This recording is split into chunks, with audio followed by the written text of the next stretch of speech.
my body, I have a say. All right, let's meet our panelists today. Welcome, JENETTA Barry in the Epiphany Process. Welcome, TRACY LAMOURIE. And welcome, CATHY FULTON. And we have a very special guest, someone I worked with for years. She is joining us from Des Moines, Iowa. And I'm going to ask her to introduce herself after we all go around and say hello. Welcome, Brenda. Hello. So nice to have you here. Okay, let's each go around and give a little bit of background about ourselves and something that we want the audience to know about us in our role as a woman. Okay, but you didn't expect that. Let's go with JENETTA.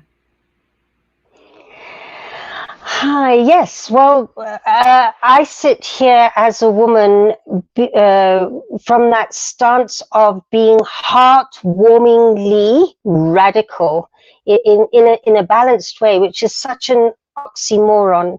But I've noticed that the more that I can step out and speak my truth from the heart, the more radical I am in a quiet, gentle, loving way. And it works. And this all came about after I lost my 16-year-old daughter to suicide after we had an argument. And the journey that took me on really has what's brought me to what I've just said now, which is to communicate differently, where I can give impact on what I have to say without having to throw toys out the cot or furniture out of the window. And that's what I love about this program today, is that we can have this forum and each discuss our views, and it's thought-provoking rather than provoking. So welcome to everybody. I'm looking forward to today's discussion. Thank you very much, JENETTA. I appreciate it. Okay, we're going to go over to TRACY. Mom of two. My kids are older now. One is 29 and just had a baby of her own, so I'm a grandma. And the other one is 18, about to turn 19, which is a little terrifying. So yeah, I have a wife. I've been married 27 years, be 28 at the end of this month. So really traditional family, actually, in spite of the fact that we don't look that traditional. So that's my role. What I think of when you ask me about my role as a woman, my role as a wife and a mom. Thank you very much, TRACY. Okay, let's go over to our special guest for today, Brenda. Hi, Dr. JACALYN. I wear many hats as a woman within the dynamics of our family. I have been married 3 times. My first husband passed away when I was 27 from an accident.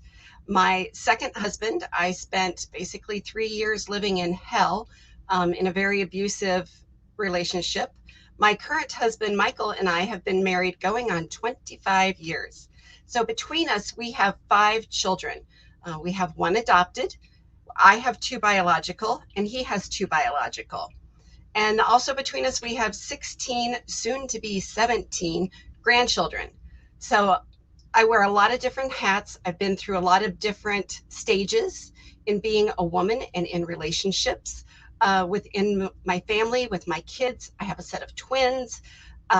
So I just have worn many hats and still do wear many, many hats as a woman within our family. Thank you, Brenda. We're really happy to have you here today. All right, so we're going to go over to CATHY FULTON. CATHY, do tell.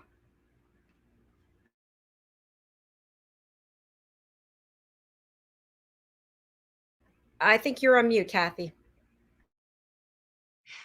Sorry about that. My life's kind of a mixed bag, and I've been an entrepreneur for 22 years. And the first business that I started was my own interior design firm, and then roll forward 13 years, and I added on my home care agency, which the impetus of my starting that was based on my mother having 2 strokes back to back, which left her with a diagnosis of vascular dementia.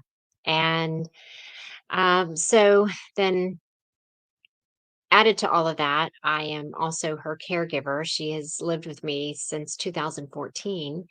And so every day is a new and challenging day. I never know what I'm going to wake up to, and I never know what I'm going to have to deal with. Last night, for example, was very interesting. I spent about 4 hours convincing my mother to take her evening medication, which she was just absolutely convinced that I was trying to overdose her. And, my husband was there, and of course I was there. And I mean, there was no talking her down off the fence. And my fear was that if she didn't take the medication, then she would have something. She has so many coexisting conditions. So that's just an example of I never know what the day is going to bring. And yesterday was one of those Lulus. Today she woke up on a different side of the bed, and so far so good. But I haven't gone home yet. So there you have it. Thank you so much, Kathy. I appreciate that. And everyone, just for being so real. I'll just share a little about my perspective. So I feel like my role as a woman has really changed over the years. Some of you may know that I was raped, and that was many decades ago, and I kept it to myself, but it actually affected my health in a lot of ways. And so I found myself working in industries that were pretty much dominated by men, strangely enough. And I found myself in relationships with men that were totally dysfunctional. And so fast forward at this lovely age of 59, I've realized, and actually people have pointed out to me, that I'm typically acting in my masculinity, and my femininity has been, I think, put in lockdown somewhere. So I'm working to slowly bring it out. But I feel that as a woman, with all the things that I've been through, I've decided to just focus on setting goals, earning awards, getting gold stars, and putting that emotional side in a lockbox somewhere. So there you have it. So let's move on to our topic today, which is It's My Body and I Have a Say. And of course, what we know that's been going on here in the United States, I don't know if we want to jump right into the elephant in the room, or if we want to dance around it and provide some other comments. So who would like to start? Just show of hands. All right, JENETTA, thank you. Okay, so I'll step in with that elephant. And of course, it's all about the abortion and no abortion and whatever. And for me, in the entire time that this has been going on, I have really made a point of being in a place of neutral. Because it is our bodies, and anybody who has not had a child or lost a child or anything like that has no idea what an abortion does to one's system, does to one's psyche. It's a really, really tough road. And even when you lose a child through a miscarriage is difficult enough, but when you choose to lose. So when one chooses an abortion, there's a whole load of fallout that comes with being able to say it's my body, my choice, and I'm always aware of that. And I think the thing for me that really came to home is one day when I was having a neutral discussion with somebody who had been a midwife for many years, and her argument was that and I'm getting a little bit graphic here, so this, for anybody who doesn't want to listen, I'm just warning you. But she was saying when she had to deal with these abortions, even when they were elected medical ones, they had to happen. It was heartbreaking seeing these little beings coming out and flailing around and dying, and just put to one side as they die. And so it's it's being able to take both sides of what is and isn't, and the arguments, more than just the one I've just said, the counter argument, and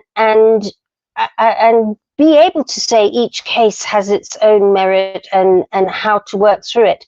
But this latest side takes choice away. And those of you who know me, I'm a great one on choices. And if your choice is taken away, it's incredibly limiting and very apparent that anybody who's made the choice that choice is taken away hasn't had to go through what a lot of women have had to go through when that choice is taken away. So there's my side for a start. Thank you very much, JENETTA. And as we chat about this, you know, do we think that all men should have to have vasectomies? I don't know. Is there a ruling coming about that? Who wants to share their thoughts about this or anything else that we're speaking of? Kathy? So I have always, I'm a big proponent of it's my body, it's my choice. And, you know, just rolling back a few episodes ago when we were talking about COVID and everything that happened during COVID.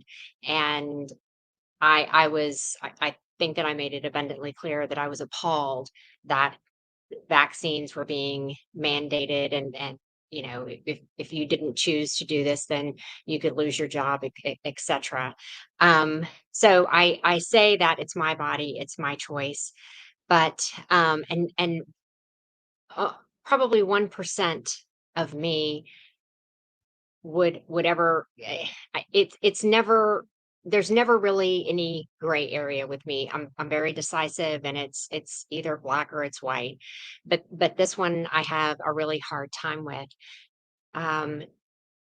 Just because I do feel like at the moment of inception, it is a child. It's a human, and it has a soul.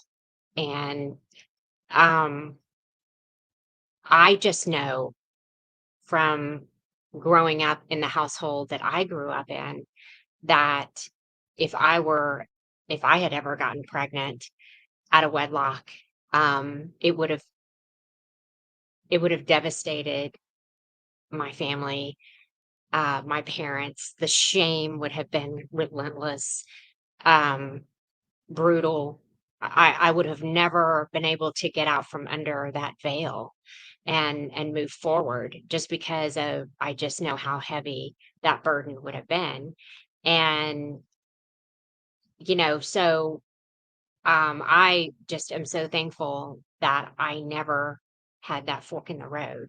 And so I feel horrible for people that ever do have to make that decision. I can't imagine giving birth to a child out of rape or incest or any other grotesque means, because it's in my mind, that's not how a child is supposed to be conceived. It's supposed to be out of love. And so I am, you know, this is one topic in my head where I see both sides, but I just know me, and at this point in my life, I could never have an abortion, but I would never ever condemn someone else who felt that was something they had to do. Never. Thank you, Kathy. I appreciate that. Okay, Brenda. Yes. For me, I love the thought and completely agree with it's my body, I have a say. But in my mind, my say and my decision making concluded at conception, because at that point we added a third person. As she said, at conception we have another person involved.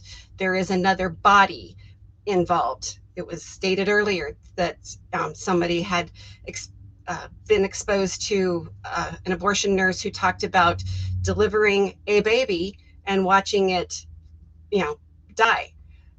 if we had brought that baby into an ER room, they would have gone to extraordinary lengths to save it. So in my mind, yes, I have a say. Going back to the COVID ideas, I choose what I do with and for my body, whether it's COVID, whether it's cancer treatment, whatever that might be. Those choices are mine until it involves another human being. And then where do their rights stand with it's also their body? So that would be my, and I would never, and I have many friends who have gone through the process of having an abortion, and I love them and I grieve with them, and I hear their heart when they think back to what they have been through. To your point, Dr. JACALYN, you had a traumatic experience in your past. I've had a couple of them in mine. Physical traumas that were forced upon us. We didn't volunteer for them. We didn't ask for them. We didn't want them. But we got through them. We're dealing with it. We're processing it. We're finding the best way through it. And when an unplanned or unwanted pregnancy happens, in my mind and with our family unit, we deal with how do we go forward and what is the best path for you, one of my children, and the baby. Adoption, another family member, parent. Those are the options that we look at. Thank you, Brenda. And I appreciate everyone being so open and showing each other respect when we're having this conversation. Tracy? Hi there. Okay, yeah, this is a tough one. I've always been super grateful that I've never been in the circumstance that somebody said previously where I've had to make that choice. I'm very grateful that I don't have to have those regrets or those thoughts or whatever. But I do want to, one thing that we don't often think about. So my daughter is 29 years old. As I mentioned, she and her partner just had a beautiful baby. So he's 8 months old, and we're all center of our world. She's also pro-choice, obviously, and it's been a different part of her life. And she had, I don't know what decision she would have made, and I would have had to support whatever she had done, right? But I'm glad that her pregnancy happened at a time when we didn't have any difficult choices. But so my daughter's disabled. She's less than 5 feet tall. She's 4 something, and she's got mobility issues. So she worked with those metal crutches, and she had a pretty good pregnancy. So we're really grateful of that. It could have been a lot worse. We learned afterwards. The delivery went okay, but they overdosed her, and there was some complications. And we found out later the complications were because she's got spina bifida. So she's had previous surgeries down there that had made things complicated. Anyway, long story short, we're lucky that we have a live mom and a happy baby. And the doctor really kind of scared us in no uncertain terms with, when they told her while she was still in bed at the hospital, one doctor kind of flippantly, without really giving her much detail, said, "Oh, you shouldn't have another one. It would be very dangerous," and walked away like, that was the end of the story. So leaving her thinking, she should definitely not ever, ever, ever have another baby, use birth control or whatever. But what if she gets pregnant again, right? And, I don't want to ever be in a situation where, as much as I love my grandchild, and now I can never decide between my grandchild and my daughter, but if my daughter was pregnant again, I'm going to lose my daughter because of and you have to understand the complication. I'm not going to get into what it was, but if she would literally die if she got pregnant again, and she's in a relationship, she can use birth control all she wants, but sometimes we get pregnant. And I'm not willing to sacrifice my daughter, my living daughter, on for the a future baby. I'm just not, or even for a baby that's a little zygote in her stomach, as much as I love my existing grandchild. So, we have to have, and also I'm uncomfortable when all the conversation about abortion is only about rape or only about, sexual assault, because, even in situations where it wasn't rape or sexual assault or anything that dramatic, women are in, and again, I'm grateful I never had to make that choice, but young women are in a situation where, unlike the young man, their entire life is now going to be different. And in situations where some people have poverty issues or, and that's more and more common now, it's not as easy as, us just saying, well, this is what I believe, but we're talking about somebody having to navigate the rest of their life and be a good parent, because we have to, like, I mean, respect that little baby when he's born too. And look at all of the horror stories that we hear because parents are not engaged. Parenting is a really hard job, you know, when you want to do it, let alone when you don't. I think the last thing too, I'm not in America, I'm in Canada. So, you know, we're really just looking at this from afar. But the last thing too is um, abortion. Like it's really sad that a lot of times it comes down to an economic issue, I think too, because from what I understand about the American medical system, it costs a whole heck of a lot of money to have a baby, and abortion is cheap. So it may be that some people are making economic decisions, or because they can't afford to feed the kid because they don't have any support, you know, whatever the economic issues are, people are making decisions not have children based on that in a lot of situations too. So when we're just cutting off this choice, what are we gonna what are the results that we're gonna see? And also I think people are the bottom line, not money. So I'm considering that the infants and the babies as much as I'm considering the mothers. It's a, like you said, where does one stop and one start? If we could extract babies, you know, younger and they would survive, then I think a lot of the abortion conversation would be over. We would just be saying, listen, deal with it. You got pregnant, you know, deal with it for a couple of months, and then they're gonna extract the baby and then they'll give it to somebody who wants it. But when we're talking about, you know, that whole life change, the body change, the everything else that you have to do to be all in, to be a mom, it's just really difficult. So again, I'm I've always, it's been an issue I've tried to avoid talking about most of my life, because I'm glad personally I've never had to do it. I would have been devastated if my daughter was having one. But now thinking about the medical situation, if she got in a situation again where a doctor was saying, listen, you're going to die if you have this baby, I would be the first one to be like, Haley, you know, go, because I'm not losing my daughter, you know. But it's so difficult because there is that other the baby too. And now if I said that 9 months ago, we wouldn't have, you know, our beautiful grandchild who is it's a complicated issue. But I think when we talk about it, we have to realize it's not just that moral issue of what we all think or what we'd all like to see, but it's really so many economic issues where we're leaving a vulnerable person alone to deal with, and then making another new vulnerable person who's going to be dealing with the mistakes that vulnerable person made and what they're doing. So I don't know what the answer is, but I think that the recent discussion or the recent decision is shocking and pretty devastating. Thank you, Tracy, and thank you for being so real about what's going on in your own home, your own family. I appreciate that.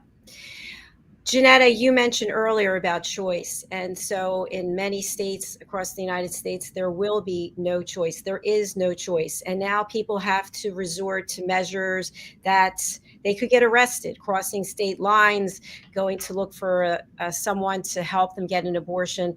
And now I believe we went so far backwards, whether you're on this, that you agree or you don't agree with getting an abortion. But now young women of all ages, they have to live in fear, live in silence, live with making this decision. And then if they've made the decision, they need the abortion and they can't get in their state, then what does that mean? And what are we bringing up? What are we actually putting out there in the world that we have to live in secrecy and silence again? Exactly. Anyone agree or disagree? I'd love to hear from you. Yeah, I agree. And the other thing is, of course, it's going to increase the number of illegal backstreet botch-ups where people get seriously injured and hurt because it's not being done properly, and that's going to definitely increase. And that's another cause for concern, really. Thank you, JENETTA. Brenda, you're unmuted. Would you like to speak? Yeah, I was going to say, I agree with JENETTA on that note, that what might happen with those who still want to seek out an abortion and can't. There's always somebody around every corner waiting to take advantage of everybody. So that is definitely a concern in how to address that and how to keep the vulnerable people safer from people who would prey on them. That is definitely a concern in all situations, but definitely this one as things begin to change. Thank you, Brenda. Kathy, anything you'd like to add? Yeah, I mean, I agree with JENETTA and Brenda, and I also agree with Tracy's point. And I was meaning to include the medical aspect of it. And so it just slipped my mind, and that's real. And what do you do? And if I had a daughter, I would feel the exact same way. But something else that I did not even realize until I was listening to people being interviewed on the news.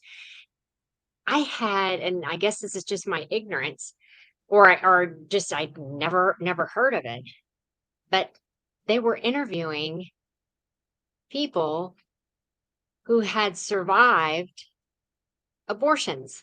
Oh my God. I I never I heard of that either.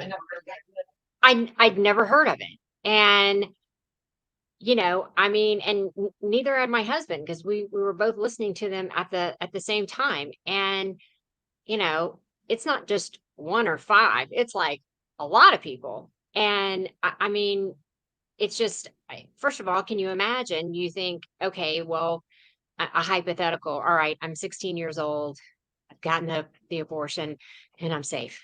And then you're you're really not, the the abortion didn't So really they had an happen. And then abortion and it didn't take, like it's not like they thought it happened. And then they went home and then it didn't. Oh my God. Bizarre. yeah. And but then I mean, my husband and I were like, and how does that conversation go? How Yeah. how can you even tell your child? I mean, let's role play. Okay, so just wanted to let you know that I had an abortion, but here you are. I mean, it's like I I don't even know. And so, but Joe and I were talking about, I was like, well, I would never tell my child, if I was, by the grace Same. of God, able to continue to raise that child and support it and so on and so forth. That would be my deepest, darkest secret that I would never want that child to know, because then the child would think that I didn't love him or her, or really didn't want them. And I mean, it's like, I mean, I'm sure people look at their bank accounts and their set of circumstances, and they base their decision to have an abortion on that, and I can understand that. But I said, so I would elect to never tell the child. However, if someone in my family, and people will remain unnamed, but they are such, they can't keep their mouth shut, or never have been able to keep a secret. And I know that they would tell my child. I know that it would come out.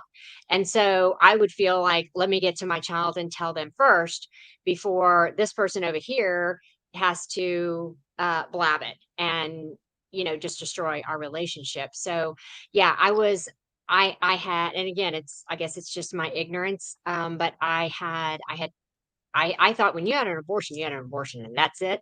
End of story, over and out, but it's not.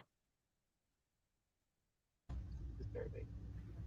Yes, there are several speakers who are abortion survivors, and they are worth taking your time to go and look up and listen to their stories. I've listened to several of them.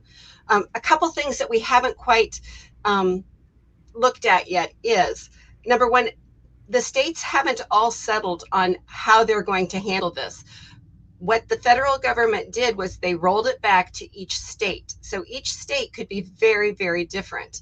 And the people within each state are who are going to have the say with their legislators as to what they want things to look like within their state. That was how our country was set up, that we are the United States. We have all of us, and each one gets to decide on their own. So there's that topic that we still don't know exactly what that's all going to look like per state. The other thing that they need to address is that there needs to be a way to make adoption less expensive. When you want to and are willing, and there are those who are yearning for an infant, it's tens and thousands of dollars to be able to adopt an infant. So, and for those who can't have children, I know that being able to have that infant experience is something that they really yearn for, rather than maybe adopting an older child.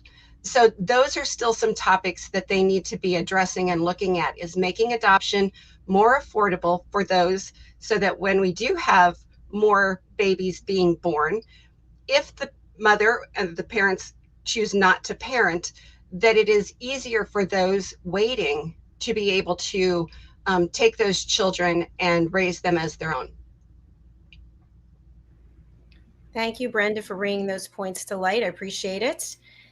One topic that I just want to share is, given the fact that I was raped, I cannot think of any person in this world, this lifetime, who, if I had gotten pregnant, would have the right to tell me that I had to have that baby. Because surviving something that was traumatic, that stays with you your entire life, and then if you happen to get pregnant, and every time you look at this person, you think about how they were brought into the world, I don't think anyone has the right to make that decision. I really don't.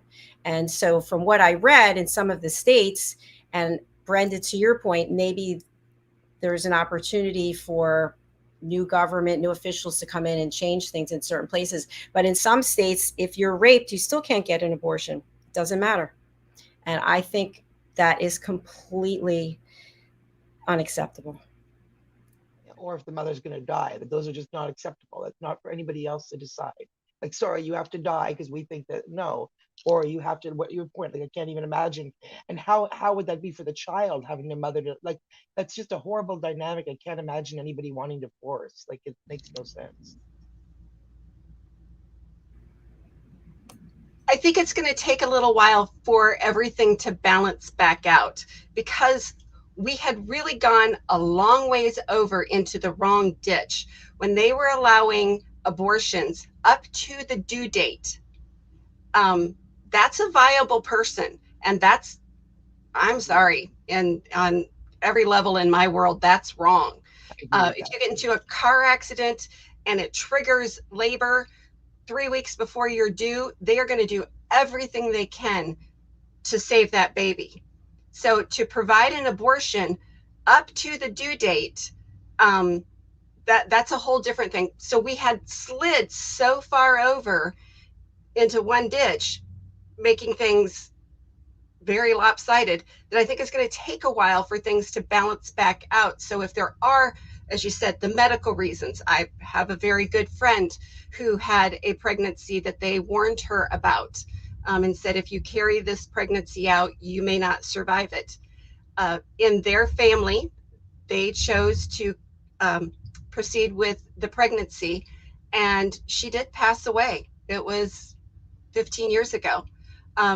But that was the choice that they made, that they didn't feel that they had the right to end a child's life, because, you know, it's their belief that God doesn't make a mistake. And so if the baby was there, it was for a reason.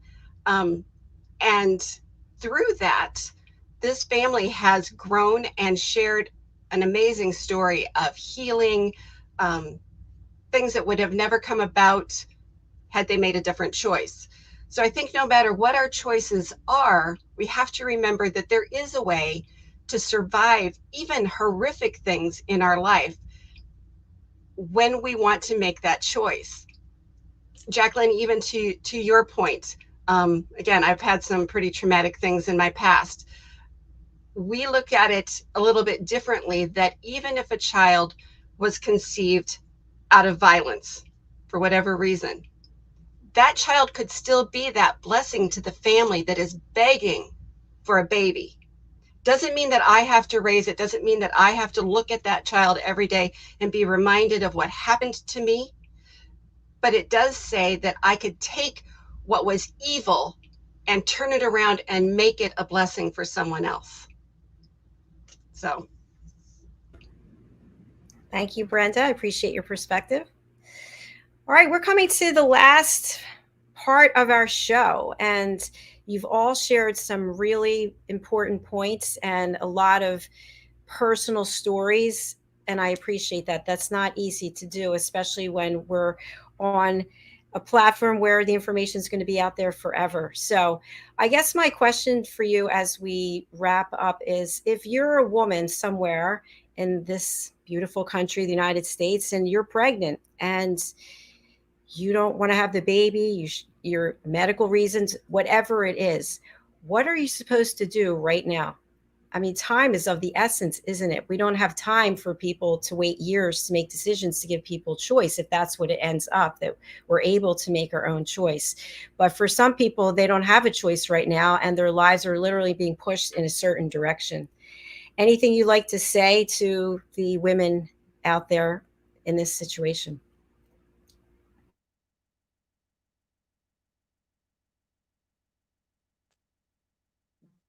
So if you're in this situation and you feel hopeless and helpless, the only advice that I can give you is, when everything seems to be spinning out of control around you, I would just strongly urge you to just ask for God's help and ask him to show you how, because we can't you can't do this on your own. None of us get through this by ourselves.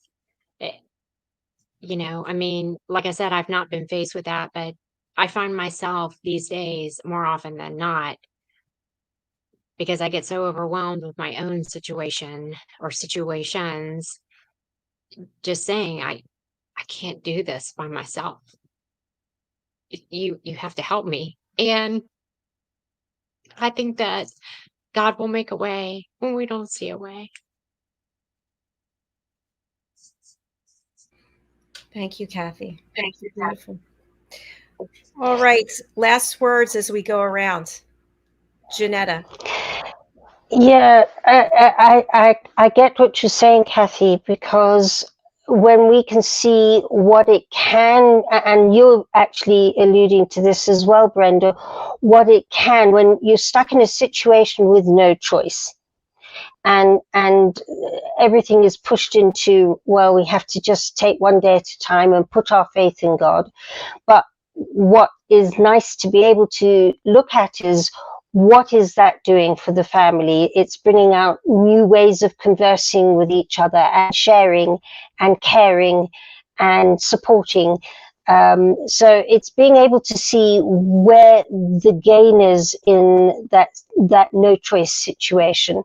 I'm not saying that that's how it should be dealt with in the way forward, but at this point, as Dr. JACALYN was saying, that's the way to be able to see where if the family is stuck with no choice and they have to go through with whatever, this is what it's giving them. And for me, the word that keeps on coming up throughout today is reasonableness, being able to reason things through. And that's kind of like a tiny step forward within all of this dynamic, which is far more complicated than that. Thank you, JENETTA. TRACY? I don't know. If I was in America, I'd be freaking out. I think the world is freaking out. I would say, talk to your congressman, pray and do all that stuff, and talk to your friends and figure out who. But honestly, help each other too, and talk to your congressman, or congresswoman, or whatever the heck is going on. There's a lot of stuff going on that's disturbing about this decision as well, beyond the obvious about what it does to women. But we touched on, the court decision, and it's actually opening up. You'll hear people having conversations about what other decisions are, potentially going to be looked at now, from gay marriage to sodomy to, potentially they could even look at interracial marriage. Of course, they'd never do that, hopefully. But the decision that just happened in the Supreme Court, it was a lot of other court decisions were based on that same thing. And throwing that out on the states' rights question, I'm interested to see what's going to happen in America in the next little while. And I think you guys got a lot of issues on your hands. It almost looks like a social civil war is going to be starting, to not put it any I'm hearing, war on women. People are feeling attacked. I'm hearing, and from outside, people are saying, avoid America. Don't go there. It's honestly, it's not. It's not looking good. Not just on this decision, but all this kind of the things that are happening in America that nobody could have believed would be happening. Like honestly, it's going back not just to the 50s, but to we don't know when. And it's from a country that stands against, we talk about the separation of church and state and, terrorism with other countries having their countries, being too religious, oriented in terms of their government. And that's where we're seeing this going towards, as much as, whoever you want to pray to or whatever you want to believe. At the end of the day, your forefathers in America separated church and state for a reason. And I think you have to really remember that there's a difference between the Bible and the Constitution, and there's a difference between, and there's people have different rights. And it's not just a matter of, it's not easy. This abortion question is not an easy one, but we have to, when we take a stand on it, especially if we take a public stand, you have to actually look at all of the implications. And there are incredible implications on this decision alone in the abortion conversation and beyond it. So right now, I think we're all just watching, no matter where we stand on it. None of us know what we're going to see as a result of, what's the changing wars. Tracy, I appreciate your perspective, especially since you're not in the United States. It's always interesting to hear what people are thinking and what's being said outside the United States. And this country was always the place people wanted to come to, the land of opportunity. And I feel, as someone who teaches people to listen, I feel like we are not listening more than ever, because we're judging, we're coming up with solutions, we're just not coming together as one. And I feel like decisions like this pull people apart. And to your point, even about families, some families are not going to be receptive of the person, the child, the woman having a baby. And someone could, some people will take it into their own hands to make sure that doesn't happen. So there's so many different outcomes that are possible, and it is just ripping us apart. So thank you, Tracy, for sharing that. Kathy, how about you? Well, I mean, are you talking about like I thought that I kind of gave my perspective as to Yes, final word. Really helped. Oh, final words. Okay. I thought I was listening. Sorry about that. No, I just think that whatever situation you're in, and again, trust your gut, because I can't tell you what is right for you or what is wrong for you. It's not my call. And I just think that there is a much higher power that can guide you, and will, like I said, like, make a way when you don't see that there is a way. Thank you very much. And our special guest, Brenda, I'm so glad that you're here. And it's interesting, you were actually booked in on a different show and had a travel schedule, and so you ended up on this show. How do you feel about being here with this topic? Little out of my comfort zone, but it's also very good for me to work on being able to share, to listen, to hear other people. Like you said, we need to listen. And to your question of what would we say, or what would I say if there is a girl, a young woman now who is in a bad place, especially with where the laws are now. Mr. Rogers used to always tell everybody to look for the helpers. And that's what I would say. To your point, you had said, there are families who would be violent to a young woman who comes home and has to announce she's pregnant. It would not be safe for her, even in her own home. It would be much safer for her to be able to terminate the pregnancy and go on as if nothing had ever happened. So to that young woman, I would say, look for the helpers. It's no different than getting out of an abusive situation. If you have to leave home and go to a safe place, there are, pregnancy centers that can help. There are organizations that you can seek out. So look for the helpers and find them. And I've been praying that the helpers will find those who need the assistance during this time.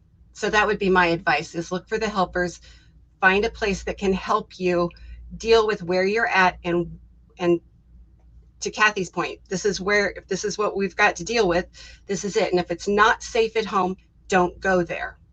So.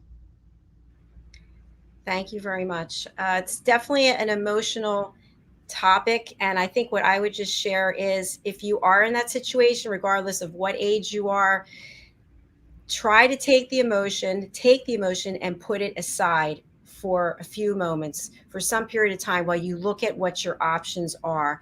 And it's best not to react, because reacting and being all emotional and getting all caught up in it, it just ends up in a spiral where you're not going to be doing yourself any good. And now you maybe have other health issues that come as a result. So when I'm in a situation where I feel I need to make a decision, I walk away from that for a certain amount of time. And then I reflect and I look at the different ways that I could approach it and use that logic without the emotion to at least calm yourself down, so you're in a place where you can make a decision. Because when we're highly emotional, we're reacting. And when we react, we don't always make the best decision. So although your choices may be different, there may be opportunity that you hadn't looked at based on what the situation is. So thank you so much. I'm going to spotlight each of you. If you would like to give your contact information or anything that you have up and coming that you'd like people to know about, please go ahead and share that. I'm going to start with our guest, Brenda. Well, on a completely other note, what I do around when I'm not chatting with you guys is I help people organize and save their family memories. So that's where my heart lies in with what I do. So that's where I'm at. And I can be found at Brenda at scanninghistory@gmail.com. Brenda.scanninghistory. Sorry, I forget my own email. Thank you very much, Brenda. And for people who are not aware, we actually have a website that is dedicated to this show. And I hope you ladies are going over there. It's a Woman's Prerogative TV radio show. So for our regularly featured panelists, your profiles are over there and your headshots are over there. And Brenda, we will be putting up this show actually over there. So you can actually take that link and share it with people if it will help you in your work. So thank you again. All right, over to Jenetta, who stayed up. It's almost midnight where she is, and she's broadcasting. Thank you, Jenetta. Yes, so thank you for this opportunity. We have a big day coming up in October, the 10th of October, known as World Jenny's Day, because my daughter Jenny died to suicide on World Mental Health Day, 10th of October. And we're platforming that amazing day here on USA Global TV. I'm so excited about it. And we're using theatre and the arts to normalize conversations around depression, suicide, and their solutions, and to celebrate mental health wellness. It's going to be an amazing day. And the first thing that I'd love to leave with people, the first step we've already taken, is to invite you to make a 30-second video where you say, I'm in Timbuktu and I'm painting a mural. In fact, we've got people in homeless street people in LA going to paint a mural on World Jenny's Day. But I'm wherever I am painting this mural on for World Jenny's Day to celebrate mental health wellness. And we're going to make montages amongst other amazing things happening. So thank you. Thank you, Jenetta. And I hope you get a nice sleep. Just put this out of your head. Just think of sheep jumping over a fence, I guess. Tracy, over to you. You're on mute. Oops, sorry. You can find me on LaMourieMedia.com, or you can find me on Instagram at Tracy LaMourrie PR Media, or on all socials with my name, Tracy LaMourrie. And I'm happy to talk to anybody. I'm a publicist and work on helping people build their brands. That's what I do. But I'm not talking about social issues. Thank you, Tracy. Okay, and Kathy Fulton. with any design issue, or if you have a loved one that you would like help with as far as aging in place in their home, you can reach me. I always give out my cell phone number, 703-895-3798, or you can reach me on my email at kathyfulton1965@gmail.com. Thank you very much. I'm just going to put up the website for anyone who's interested in going over there and finding out more information about our panelists. We have also DESZIREE Richardson, JUSTINA MUTALE. They are not able to make it today, and Amber J is off for the summer. So Brenda, thank you again for joining us. I do appreciate it, and I look forward to having you on another show where we can really dive into the work that you're doing. So Thank you for having you, everyone. Thank you so much. Okay, bye for now, ladies. Thank you to each and every one of you who are watching our shows or listening to our shows. I personally want to thank you from the bottom of my heart. We started this platform January the 10th, and it feels like it's been years. It really does. But it is such a gift, and I feel so honored when I wake up every morning, first of all, just to wake up, and second of all, to know that I'm going to come up here to this studio and be interfacing with people from all over the world. So I'd like to leave you with this. Please take this to heart. Whatever you're feeling, someone somewhere else is feeling something similar.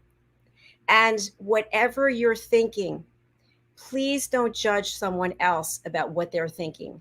We all have the choice to respect one another. That we cannot have taken away from us. So regardless of where you stand on an issue, please be open and have a safe space for other people to share their thoughts or comments. Because when we don't do that, when we're not listening, what happens? When someone doesn't listen to you, how do you feel? It doesn't feel good. It feels like I'm not being heard, I'm being disrespected, and then what happens?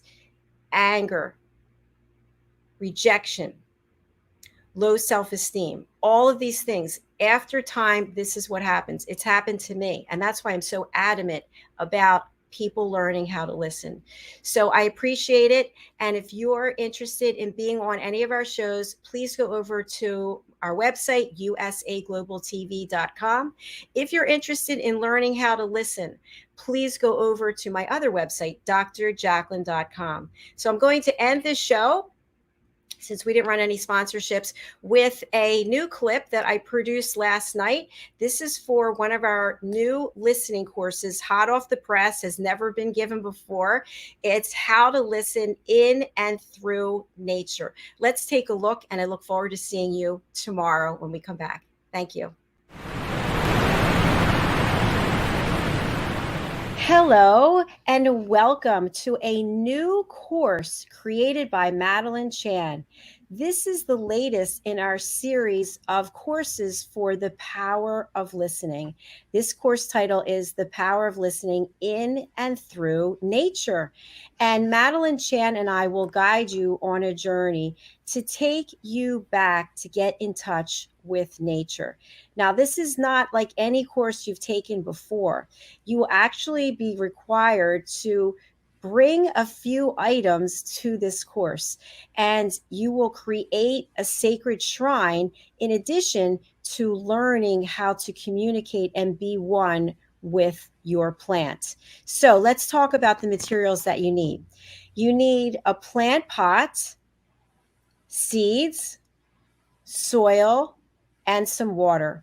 And for the shrine, and Madeline will go into more details, this is not a religious shrine. You want to collect items that are small, that have meaning to you. So we definitely suggest you bring some crystals, you bring some shells, some rocks, maybe a few personal items. The key takeaways are several. So you will actually feel that uplifting sense of connecting with your plants, and also connecting with the energy that you are creating by building your shrine. There is a meditation that you'll be able to participate in, http://drjacalyn.thinkific. Thank you so much. We look forward to seeing you there.